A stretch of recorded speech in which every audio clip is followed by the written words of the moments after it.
PlayStation announced their next generation of VR headsets for the PlayStation 5 that, I mean, for what we know right now, because they didn't show off a whole bunch or anything of that nature. They're just like, hey guys, it's coming. But as you might expect being the next generation, all the things are better on it. Better screen, better wearability, one cord connection. So you don't have like spaghetti monster coming out the back of your head. I'm going to assume probably lighter, so you're not giving yourself. It better be fucking lighter. Dislocating discs in your neck just for just playing the thing, which Jeff can attest to after playing long hours of Resident Evil. Yeah, so at that, but also the additive stuff that's probably going to be more important to the experience than anything is, of course, they're implementing their new crazy 3D sound shit that they worked on for PlayStation 5, and then the DualSense controller stuff is going to be added to the controllers for the VR. So the immersion factor from those two things probably going to be greater than just the increased resolution and all that shit. That's nice to have, but the audio with VR is a very potent fucking combination. And that will probably be a big seller, I'm sure, for at least a few games. The sad thing is that ultimately VR is still an incredibly niche market in gaming and a very expensive thing for companies to chase after. That's why you're not seeing hordes of VR equipment and games being pumped out all the time. But when it all comes together, baby, it's good shit. Yep. It's good shit. So there you go. We got the new announcement for that. No date for it. It's not this year, of course. I wouldn't expect it until probably late next year, maybe even 2023. But it's on its way. I'm sure the easier thing to do would be like to think of titles that are possibly VR, like a Resident Evil, and say it's probably going to launch within a certain window of that major title. Is probably what it's gonna look like. Next up after that for PlayStation news, we had... Oh yeah, speaking of not coming this year, Gran Turismo 7 has been pushed out of 2021 due to COVID-related slowdown. That shouldn't even be shocking at this point. I don't know how many times Gran Turismo has been delayed. It's a classic example. A game of that series loves to delay its shit. So I don't think anyone expected it to actually land in 2021. But now it's getting pushed out into 2022, and so you'll have to wait a little bit longer for that one. That's also a game I'm sure will have VR capability at some point. If it doesn't have it on launch day, it'll patch that shit into the future. PlayStation CEO Jim Ryan. Now this got some tail feathers ruffled, Mr. Black. All the ponies online were very talkative about this. Okay. Jim Ryan comes out and he says, hey guys, guess what? We at Sony really like to make money, as it turns out. And in order to make lots of money in this industry, sometimes you gotta sell games outside of your own ecosystem. And so you know what that means? More Sony games are coming to the PC. To which most people on the PC said, fuck yeah. And lots of people that spent half of their life savings buying a scalped PS5 went, shit! The first game on this list is, what was it, Days Gone, I think I have written down here. Yeah, Days Gone, which is coming this spring.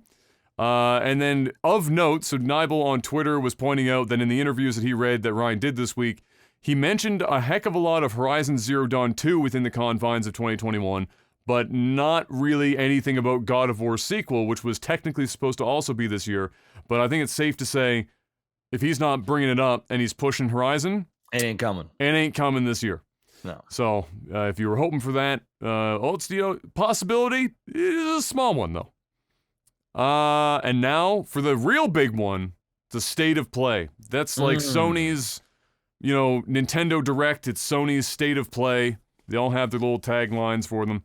And they dropped a whole bunch of stuff for that, got people all sorts of talkative, but of course the big heavy hitters was the Final Fantasy news. But before we get to that, Deathloop, which is the Bethesda game that is like the last one caught up in the weird contractual obligations after Microsoft bought Bethesda, or bought ZeniMax, who owns Bethesda, The last game that will likely show up on the PlayStation for some time anyway, while they sort out all the nonsense of being bought out by Microsoft, got shown off, and it looked like Deathloop. If you've seen trailers of Deathloop before, guess what? It looks a whole heck of a lot like Deathloop. So, if you're excited for that, there you go. There's a lot of games I've been noticing that are dealing with this time loop mechanic. It's like 4 or 5 different studios decide to do that shit all at the same time, and Deathloop is one of those. I'm sure it will end up being a pretty good game, but we'll have to wait and see when it eventually lands. Otherwise, we also had... It's got this list is so long I'll lose myself in it. Kenna, the Bridge of Spirits, quickly overshadowed that is what I had here. So that was the one that, if you remember, well, looked like a Disney animation. I don't know if you remember. You might not. You might have to look it up. Either way, it looked really impressive graphically, for sure. And it continues to look really impressive. Yes. I do remember this, yeah. Yeah. So it continues to look really impressive. And honestly, I think is one of the more promising games for the PlayStation that is coming up. And so it was nice to see more of that. And it was nice to see that it's continuing to look really damn good. If the gameplay even remotely matches the quality of the visual and audio that we're getting just in these trailers, then holy shit, that game is going to be a banger. That one's going to do some pretty big numbers for sure, because it will appeal to a hell of a wide audience. After that, we got a game that nobody asked for, but apparently has been worked on for like 5 years or 4 years now, which blew my mind to learn about. Somebody decided that there really needed to be a dodgeball battle royale. And so Knockout City was born. It is exactly what you would imagine a dodgeball-based battle royale would be.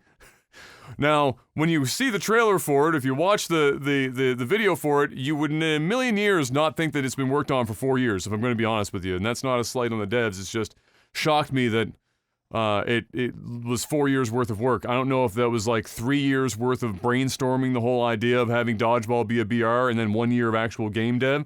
But it's not that it looked bad, it's just, the question I kept asking myself the whole time was, holy shit, why is somebody making a dodgeball battle royale? But maybe it will turn out to be fire, Jeff. Who knows? Might be the next Rocket League, Adam. It could be. We could be seeing esports for Knockout City. 100 Thieves Knockout City. Coming soon.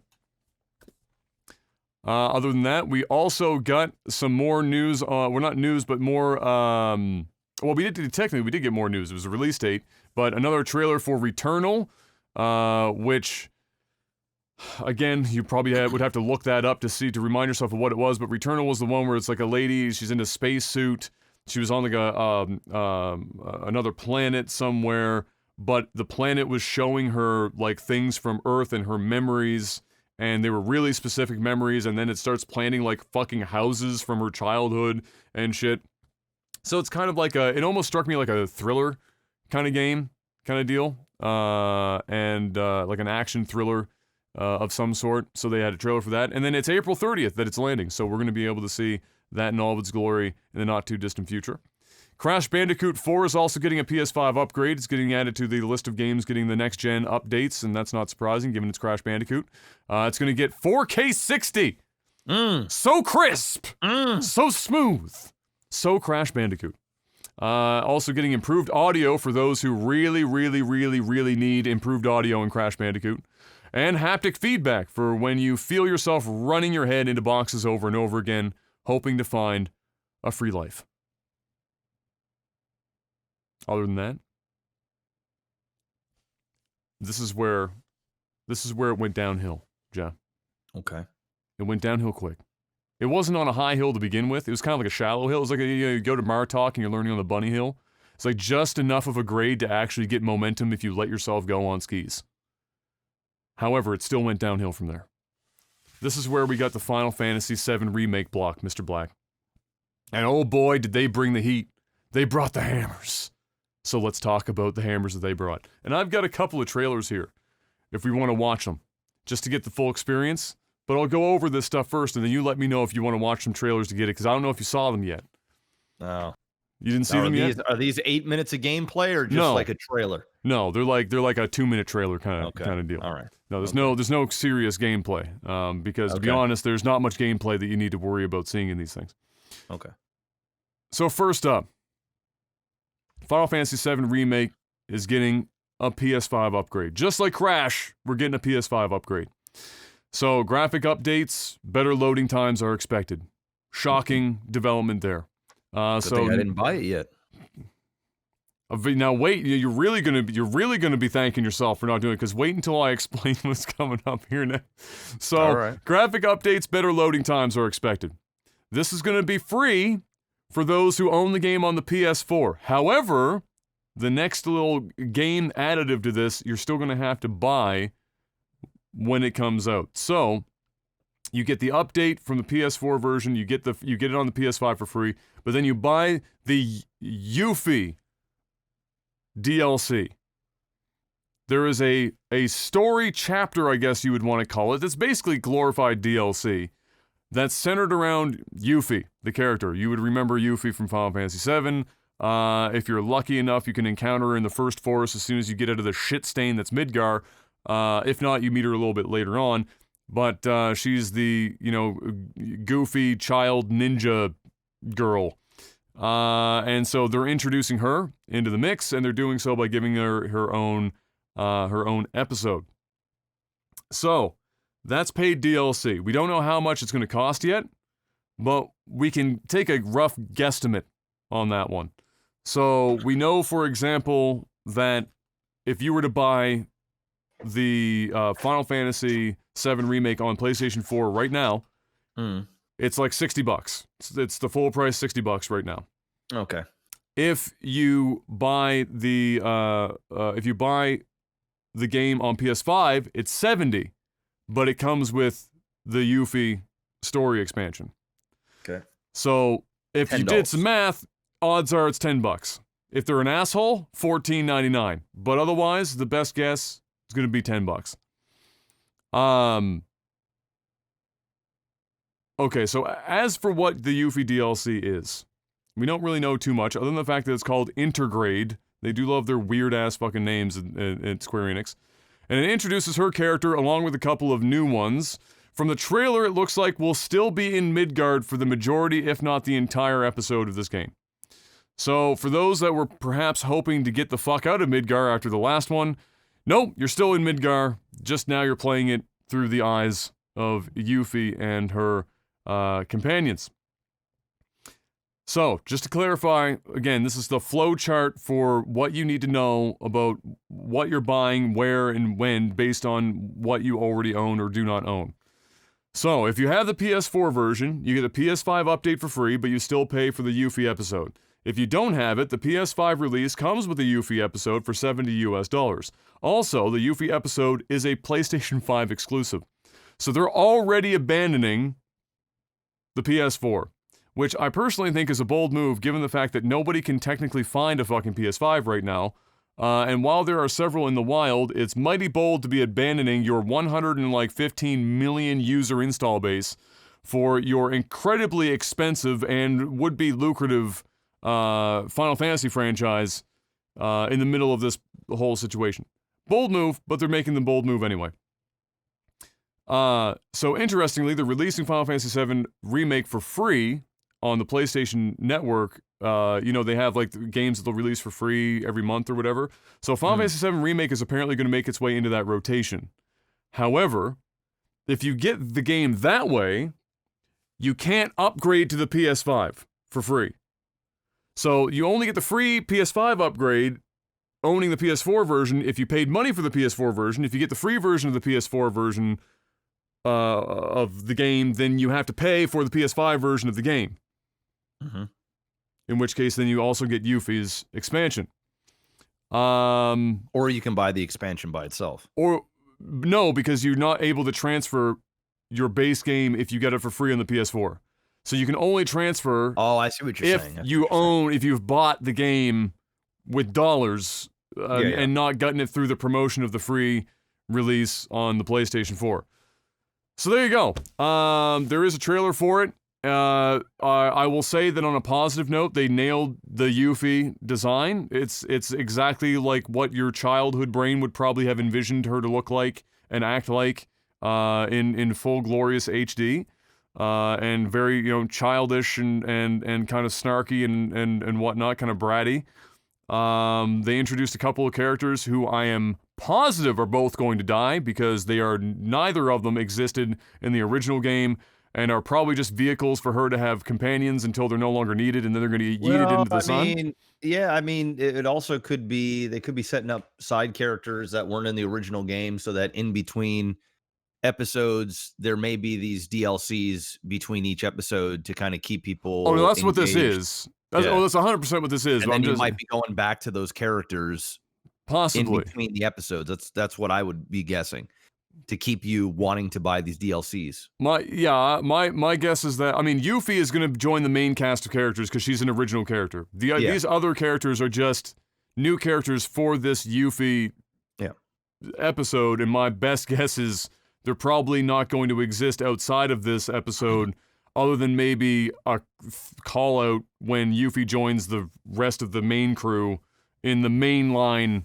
when that part 2 releases. Yeah, but they could also be setting up these new characters through a character that you know and like already.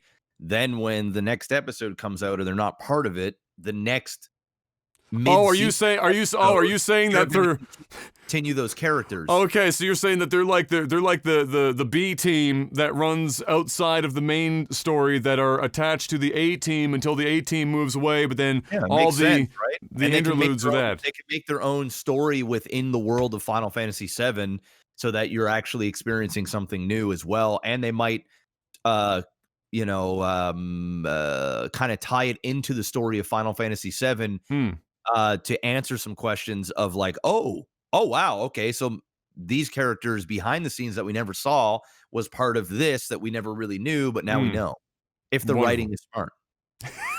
That we will have to wait and see. Yeah. But wait, there's more, Mr. Black. More Final Fantasy news. And this one will really get you excited because I know you've been waiting for this one for a long time. Final Fantasy VII. Follow me on this one. Final Fantasy VII Remake Battle Royale.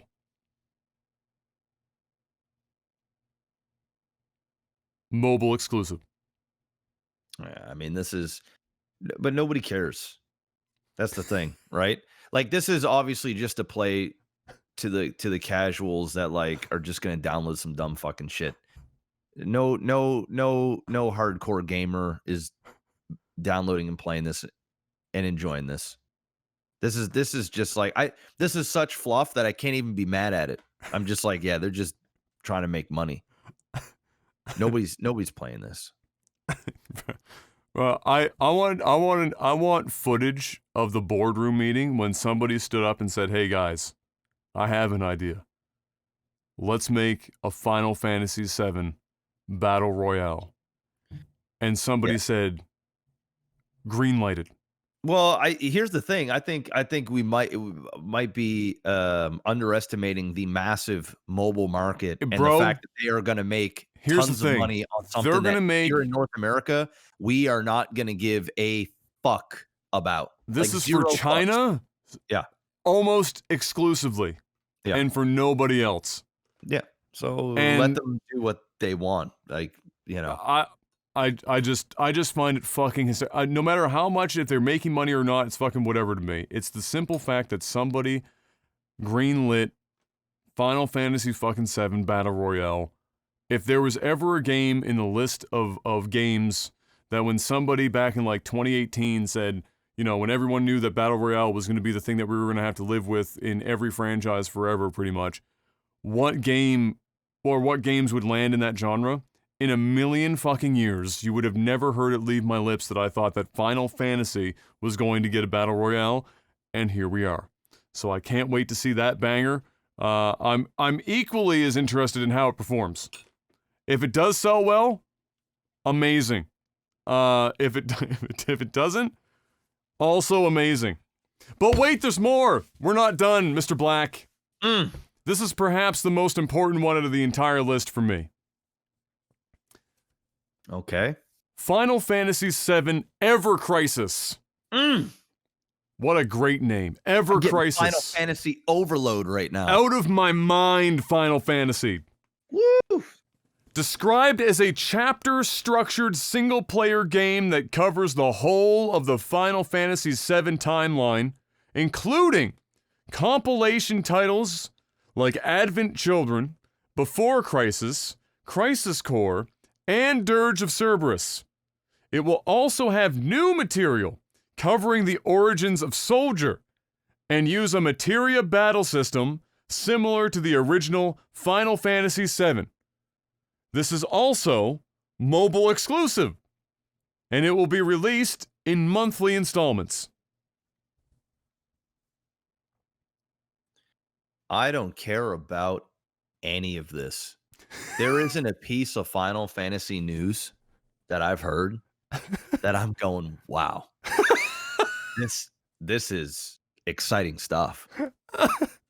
The only thing I would have cared about is the next chapter of the Final Fantasy VII remake, a date. That's the only thing that would pique my interest. You're not getting that until next year. Is they're filling you in with a whole bunch of stuff so that you don't forget that a Final Fantasy exists? And then in another year, they're going to say, guess what? The next chapter is coming out next year. And then there'll be a delay, so it'll be the next year. That's what's going to happen. All right, look, here's my gripe with this shit, okay? For years, they said that they weren't doing a remake to Final Fantasy VII because it was too big of a project that would take too much time, too much money, and it wouldn't do well enough to justify the time and the expense. And we heard that for about a decade. Yep. Okay?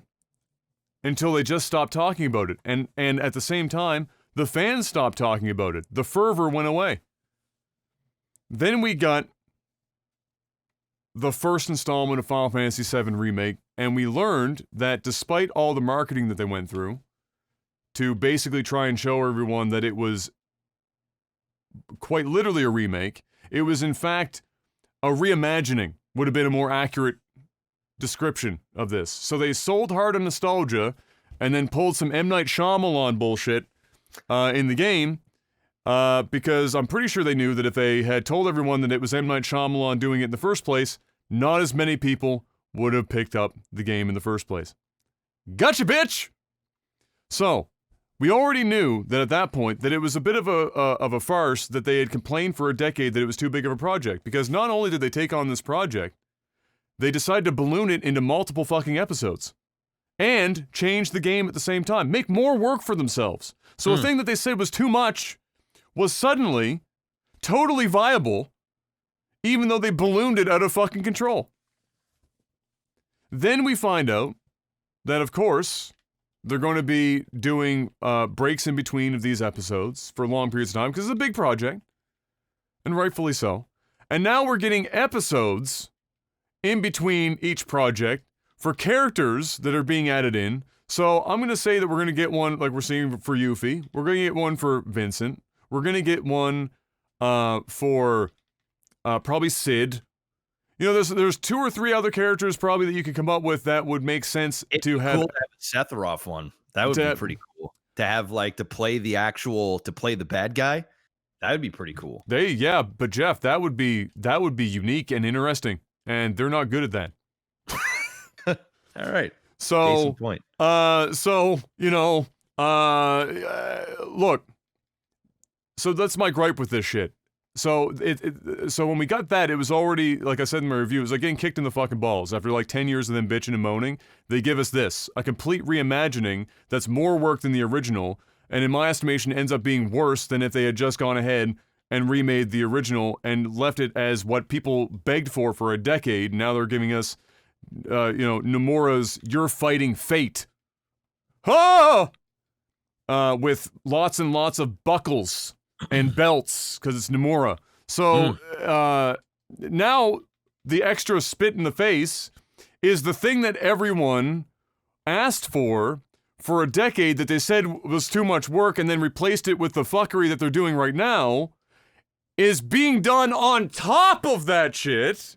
Where they're doing not just Final Fantasy VII, but they're doing Advent Children, Before Crisis, Crisis Core, Dirge of Cerberus, all one package. Shit that nobody ever asked for originally. They just said remake and the original game with great graphics and the new orchestral shit that Nobuo Uematsu did, make it sound and look pretty, and we're all fucking happy. So they're going and doing that shit, adding even more after doing their current gig, and making it mobile fucking exclusive. So they're doing what people asked for, making it mobile exclusive, and doing it all at the same time as this other shit because they said it was too big, couldn't be done, and nobody would want it. So all I can, personally, for me, I'm going to play all this shit, I'm going to review it, I'm going to hope that it gets better, but my current projection is this shit's going to be like Final Fantasy 13, which with every release, the sales are going to get lower and lower and lower, but there will still be a really vocal minority of the fan base that will blow these guys until the cows come home. But personally, just from a corporate perspective, look, I appreciate the hustle. You're milking the fuck out of this game. But for all the shit that we heard for decades and now what they're presenting with all this stuff, go fuck yourself. You're making a godforsaken battle royale. You were complaining about not having enough time and money to do shit, and now all of a sudden you're cranking out a battle royale and an entire redo of the entire anthology of Final Fantasy VII in mobile form, while also having other guys rewrite the original game over a decade. Like, what the fuck? Yep. It's madness. Mind-blowing. So go fuck yourself, Square Enix. And especially go fuck yourself to Nomura. That dude's a complete fucking quack. And that's all for shit. For this. All right. For this. I don't suppose you feel like playing some Final Fantasy Battle Royale or dipping your toes in the mobile market for... None of all of it. No. I don't suppose you want to spend some extra money to play Yuffie and Midgar. Nah, I'm good. Yeah. Final Fantasy is Halo to me. I'm over it. You know what I mean? Like, I'm done. They lost me a long time ago, so...